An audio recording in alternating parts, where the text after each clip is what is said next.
Hello everyone. आज हम आ चुके हैं मॉर्फोलॉजी इन फ्लावरिंग प्लांट्स के नए लेक्चर पे। अभी तक हमने रूट और स्टेम को पूरी तरह से डिस्कस कर लिया है और लीव्स के भी हमने पार्ट्स देख लिए थे। लीफ के पार्ट्स कौन कौन से, एक बार रिकॉल कर लेते हैं। That is lamina, petiole and leaf base. ठीक है, ये सारे जो हैं वो लीफ के पार्ट्स थे।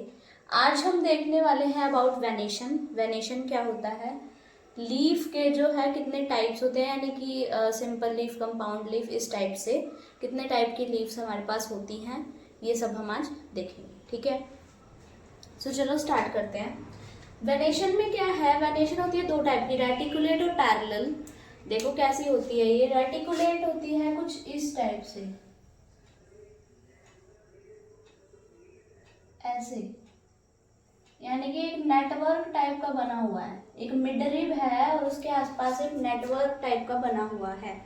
देखो क्या लिखा है, वेनलेट्स फॉर्म अ नेटवर्क। जो ये बीच वाली है ये, इसे वेन बोलना है, मतलब ये वाली जो है ये मिडरिब है, ये निकल रही है जो ये वेन है, ठीक है। और इनके अंदर से भी जो छोटी छोटी निकल रही है इन्हें बोला है वेनलेट्स।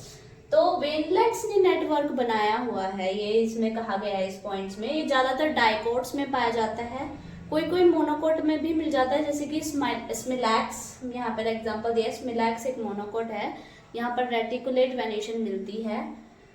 और फेबेसी, सोलेनेसी और ब्रासिकेसी फैमिली भी डाइकोट्स हैं और यहाँ भी रेटिकुलेट वेनेशन मिलती है। फेबेसी कौन सी थी, मटर वाली जो फैमिली है वो, Solanaceae the potato family and Brassicaceae. Parallel venation क्या होती है, पैरेलल वेनेशन कुछ इस टाइप की होती है, जब पत्तों में इस टाइप से जो है वो वेन्स अरेंज होती हैं।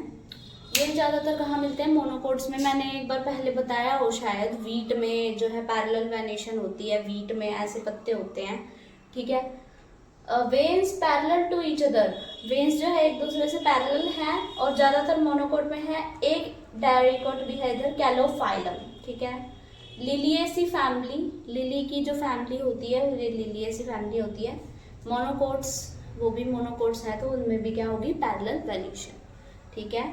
और इन सब चीज़ों को याद रखना, क्योंकि आखिरी में हम पढ़ने वाले हैं क्या, एक फ्लोरल फॉर्मूला, यानी कि एक फ्लावर का पूरा एक डिस्क्रिप्शन पढ़ेंगे, उसमें ये सब काम आएगा। तुम देख लो कहाँ मोनोकोट कौन दे रही हूँ मैं एग्जाम्पल, डाइकोट कौन दे रही हूँ, क्योंकि फिर लास्ट में जब हम करेंगे ना एक एक फ्लावर का, तो तुम्हें याद आना चाहिए कि अगर ये लिलिएसी फैमिली से है तो इसमें कौन सा वेनेशन था, किस टाइप की लीफ थी, या मतलब जो भी मैं इस बारे में बताऊँ वो सब, ठीक है। अब हम पढ़ेंगे लीव्स कितने टाइप के होते हैं। लीव्स होते हैं मेनली दो टाइप के, simple leaf and compound leaf.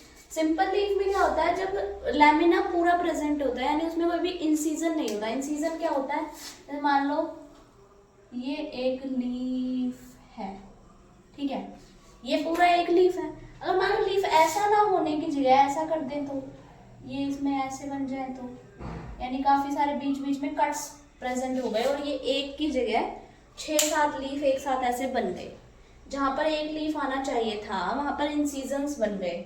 यहाँ पर इंसीजन प्रेजेंट हो सकते हैं, अगर इफ यहाँ पर इंसीजन प्रेजेंट है तब भी लीफ जो है वो पूरा रहेगा, यानी इंसीजन मिडरिब को टच नहीं करेगा। मान लो ऐसा लीफ हो सकता है इस टाइप का, ठीक है। यहाँ पर देखो कहीं भी मिडरिब को टच नहीं किया है, कोई भी 1 से 2 लीफ नहीं हुआ है, ठीक है।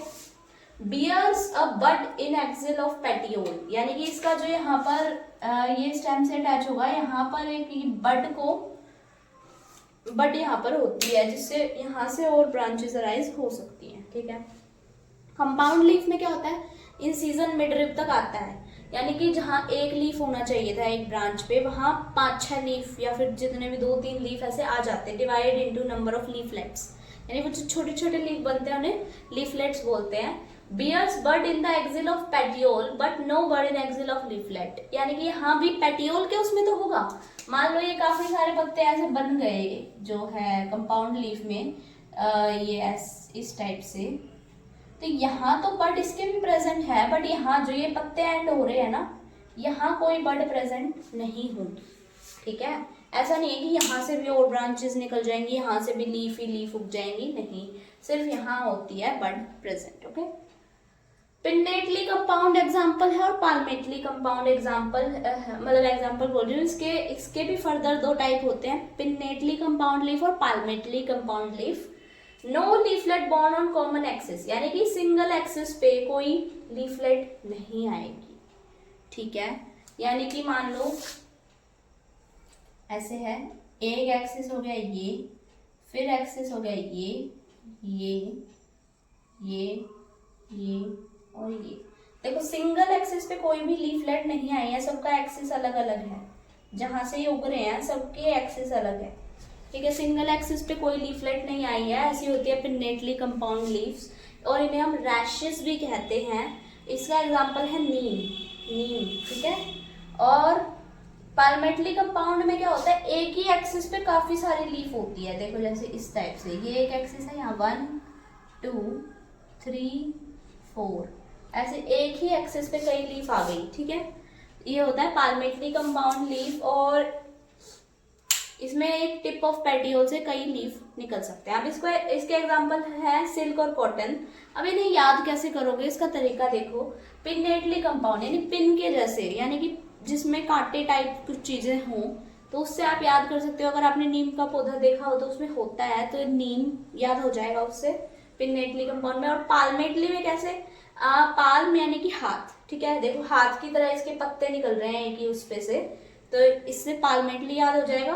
और सिल्क और कॉटन, अगर आप सिल्क और कॉटन को हाथ से छुओगे तो वो कितना सॉफ्ट होता है, पाम से टच करके देखोगे, ठीक है। ऐसे आप याद कर सकते हो, मैंने ऐसे ही याद किया था, और ये मेरे टीचर ने मुझे ट्रिक बताई थी और मुझे ये अभी तक याद है, ठीक है। मतलब है ना, बात ये होती है सिर्फ कि आप जब भी इसे रिवाइज करोगे, एक बार और, 2 बार और, जितना भी बार रिवाइज करोगे, ट्रिक के साथ रिवाइज करना, लॉन्ग टर्म तक आपको ये याद रहेंगे। क्योंकि अगर आप अलग अलग तरीके यूज करते रहोगे, ये सोचोगे कि अब हम नेक्स्ट टाइम रिवाइज कर रहे हैं तो ऐसे ही पढ़ लेते हैं, ट्रिक तो हमें याद ही है, नहीं। ट्रिक फिर से रिकॉल करो, फिर से उसे रिवाइज करो, भले ही तुम्हें याद है, कहीं छोटे छोटे लिख लो कि हमने ऐसे याद किया था, और उसे पढ़ा करो फिर। क्योंकि मैंने जब नोट्स बनाए थे तो मैंने भी अपने स्टिकी नोट्स लगाए थे साइड में कि भाई ये मैंने ट्रिक बनाई है, और लिख लिया थोड़ा सा, भाई ऐसे थी वो ट्रिक। हर बार ट्रिक से रिवाइज किया फिर मैंने, ठीक है। सो दैट्स इट, आज के लिए हमारे पास इतना ही है। कल हम पढ़ेंगे आगे का, ठीक है। कल हम आगे की जो चीज़ें हैं वो डिस्कस कर लेंगे, और फिर हम अपने लीफ को कल या परसों में कंप्लीट कर देंगे एंड फ्लावर को स्टार्ट करेंगे। और आज के लिए इतना ही हमारा टॉपिक किया है हमने। मैंने आपको कई बार बताया हम धीरे धीरे क्यों चल रहे हैं, क्योंकि इसमें एग्जाम्पल बहुत है, ठीक है। और हमें एक बार में याद हो जाए तो अच्छी बात है। वैसे हमें रिवीजन लेनी है इसकी, ऐसी बात नहीं है कि हम रिवीजन नहीं लेंगे, बट जब रिवीजन लेते हो ना तुम, तो पूरा चैप्टर नहीं पढ़ना होता तुम्हें, 1-2 घंटे में तुम्हें पूरा रिवीजन कंप्लीट करना होता है। ऐसा नहीं है फिर हम 1-2-3 दिन लगा रहे हैं। हमें पहली बार में इतना इफेक्टिव लर्निंग करनी होती है कि हमें ज़्यादा टाइम ना लगे उसे रिवाइज करने में। और डेली जब भी कुछ नया पढ़ो तो एक बार पीछे वाला रिवाइज कर लिया करो, उससे और भी कम टाइम लगेगा। आप अगर जब भी आप रिवाइज करोगे तो आपको ऐसा लगेगा कि तो मुझे रिवाइज्ड ही है, बट फिर भी एक बार आप पढ़ोगे तो बहुत कम टाइम लगेगा। It is a very efficient method. So thank you so much, आज के लिए इतना ही है। अगर आपको वीडियो अच्छा लगता है तो मेरे चैनल को लाइक कर दो, सब्सक्राइब कर दो और शेयर कर दो। थैंक यू सो मच, आज के लिए इतना ही।